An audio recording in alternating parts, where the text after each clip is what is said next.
Hi everyone, this is Father Mark and I'm wearing red. Every time I wear red, people tell me, Father, you look great in red. So I get to wear red and look good 3 times a year. And this weekend is one of those times because it's Pentecost Sunday. Now we're filming today in the Blessed Sacrament Chapel here at St. Patrick's of Heatherdowns. In this chapel, in front of this beautiful window that is obviously the Holy Spirit window. Because, right, it's kind of dove in the middle and fire, 2 symbols of the Holy Spirit. And if you remember Pentecost Sunday, the disciples were cold. They were afraid. They were isolated in that room. And the Holy Spirit came as wind, didn't it? Came as wind. It moved out their fear, and it brought in that fire, that warmth of God. So now God resided in them. What a perfect day, Pentecost, the birthday of the church, to welcome people officially for a Sunday back into our churches here in Northwest Ohio. We've had nice masses this week with people here, so we invite you to come to church this weekend. We ask you to bring a mask if you have it and wear it, and just space out 6 feet from others, like everyone's been doing everywhere. And we look forward to seeing you then. In the meantime, as we celebrate Pentecost, I have something here under my robes in my pocket that really is a symbol of the Holy Spirit. It's a match, right? And so there's nothing that we associate with the Holy Spirit in Pentecost more than fire, right? Fire is really that symbol more than any other symbol of the Holy Spirit. That fire of the Holy Spirit came upon them in that room, didn't it?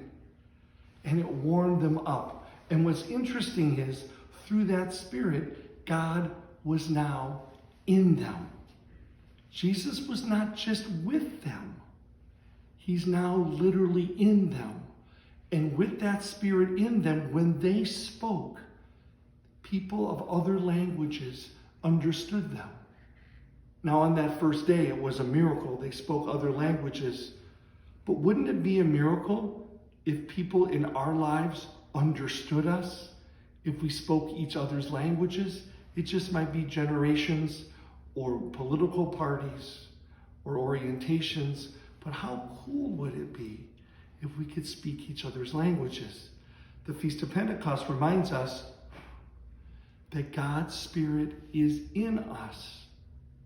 And it never, ever, ever goes away. It's always there. Now there's times, right, that we don't feel it, that we think that it's gone, right? But Jesus promises us that not only does he send the Holy Spirit, but that it never leaves. And that no matter what we do, it always stays.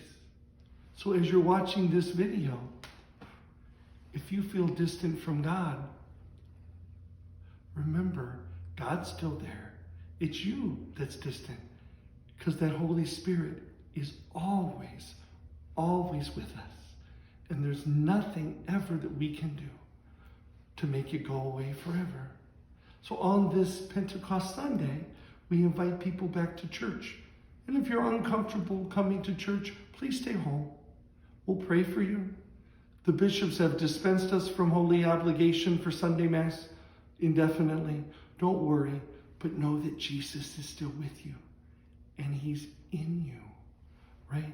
And he will protect us from evil so that harm will never, ever, ever touch us.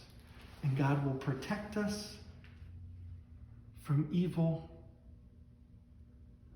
forever and ever. So on this Pentecost Sunday, as we celebrate, let us remember that Jesus' Holy Spirit never leaves us, never goes out, and that Spirit protects us from fire or anything that wants to harm us. God bless you. See you Sunday.